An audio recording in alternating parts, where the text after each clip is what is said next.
रिया चक्रवर्ती और महेश भट्ट के बीच व्हाट्सएप पर होने वाली गुफ्तगू सामने आई है। 8 जून को रिया और महेश भट्ट के बीच गुफ्तगू हुई थी। रिया चक्रवर्ती ने सुशांत सिंह का घर छोड़ने के बाद ये बात की थी। व्हाट्सएप पर हुई गुफ्तगू से ये बात सामने आ रही है कि महेश भट्ट के कहने पर रिया चक्रवर्ती ने सुशांत का घर छोड़ा था। मुंबई से हमारे नुमाइंदे अमित राय हमारे साथ जुड़ चुके हैं। अमित, सीबीआई एक्शन में आ चुकी है, तहकीकात शुरू हो चुकी है, रिक्रिएट करने जा रही है सीन, और क्या क्या मजीद आज जो है सीबीआई जांच करने जा रही है? देखिए, निश्चित तौर पर सीबीआई का शिकंजा जो है वो रिया उनके करीबियों पे कसता चला जाएगा। और आज की अगर बात करें तो जो हमारे पास जानकारी है कि क्राइम सीन को जो है रिक्रिएट किया जाएगा। एक टीम जो सुशांत के घर जाएगी, दूसरी टीम जो है वो पोस्टमार्टम जिन डॉक्टरों ने किया है उनसे बातचीत की जाएगी। मैं आपको बता दूं कि 3 हिस्सों में जो है ये टीम पूरी बटी हुई है। पहली टीम जो है वो केस डायरी, क्राइम सीन के photograph, autopsy report, Mumbai police की फॉरेंसिक रिपोर्ट, पीएम रिपोर्ट और दर्ज किए गए गवाहों के बयान की कॉपी को जमा करने की जिम्मेदारी दी गई है। दूसरी टीम जो है रिया चक्रवर्ती, उनके परिवार से जुड़े लोग, सुशांत के पूर्व मैनेजर, उनके घर पर काम करने वाले लोगों से पूछताछ करेगी और उस दिन मौका वारदात में मौजूद सभी लोगों के बयान नए सिरे से दर्ज किए जाएंगे। और जो तीसरी टीम है इस मामले में प्रोफेशनल रंजिश, बॉलीवुड के नामचीन लोग और सुशांत के पोस्टमार्टम करने वाले डॉक्टर से पूछताछ करेगी। सीन ऑफ क्राइम को रिक्रिएट करने का जिम्मा भी इसी तीसरी टीम को जो है दिया गया है। इसके अलावा सीबीआई जो है टीम ईडी द्वारा की जा रही मनी लॉन्ड्रिंग जांच की फाइंडिंग रिपोर्ट के सहारे भी केस को लेके आगे जो है जाएगी। अब मैं आपको बता रहा हूँ कि आखिरकार सीबीआई के सामने 3 जो है बड़ी चुनौतियां हैं कि सुशांत की मौत को 7 से ज्यादा दिन बीत चुके हैं और क्राइम सीन पर साक्ष्य पूरी तरह मिट चुके होंगे। तो सीबीआई के पास सिर्फ मौके से ली गई तस्वीरें ही सहारा होंगी।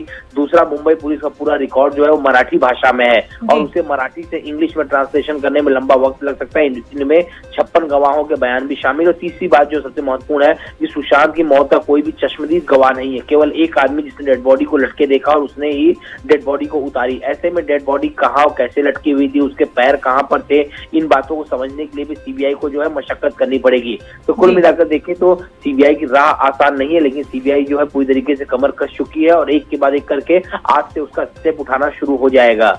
बिल्कुल अमित, और वहीं रिया चक्रवर्ती और महेश भट्ट के बीच हुआ व्हाट्सएप चैट भी सामने आया है, उससे क्या कुछ बातें सामने आती है?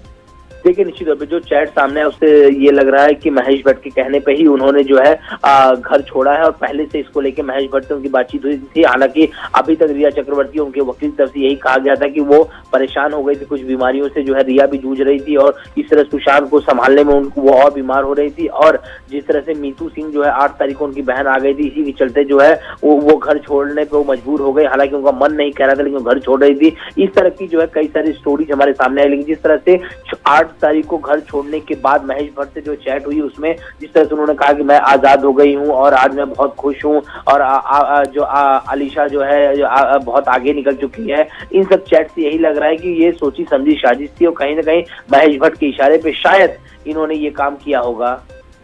तो अमित, महेश भट्ट से पूछताछ कर सकती है सीबीआई? देखिए, निश्चित तौर पर क्योंकि जो 56 लोगों का बयान दर्ज किया था मुंबई पुलिस से, उसमें एक महेश भट्ट भी है। मैं आपको एक और चीज बताना चाहूंगा कि सुशांत सीबीआई के सामने जो है आखिर क्या पॉइंट है जिनको पता लगाना चाहती है। पहला पॉइंट है सुशांत सिंह राजपूत की मौत खुदकुशी है या मर्डर है, दोनों के पीछे कारण। दूसरा, सुशांत की मौत में रिया, उनके परिवार, बॉलीवुड से जुड़े लोग और उससे घर पर काम करने वाले लोगों की क्या भूमिका थी। तीसरा, पैसों के लेन देन, कमाई और सुशांत के पिता द्वारा लगाए गए आरोपों की जांच करना। चौथा, सुशांत की बीमारी, उनके डिप्रेशन की थियरी और उनके डॉक्टर्स के दावों की पड़ताल करना और पिता ने डॉक्टर्स पर भी संदेह जताया है। पांचवा है पोस्टमार्टम रिपोर्ट की सच्चाई को परखना और फॉरेंसिक रिपोर्ट से इसका मिलान करना। और सबसे महत्वपूर्ण आखिरी बात है कॉल डिटेल्स की पड़ताल और इलेक्ट्रॉनिक्स एविडेंस के सहारे इस केस की तह तक जाने का प्रयास किया जाएगा। तो कुल मिलाकर देखो तो बहुत बड़ी कंधों में जिम्मेदारी है सीबीआई के और एक के बाद एक करके आज स्टेप जो है सीबीआई का उठना शुरू होगा। बिल्कुल अमित, बेहद शुक्रिया आपका तमाम तफसीलात के लिए।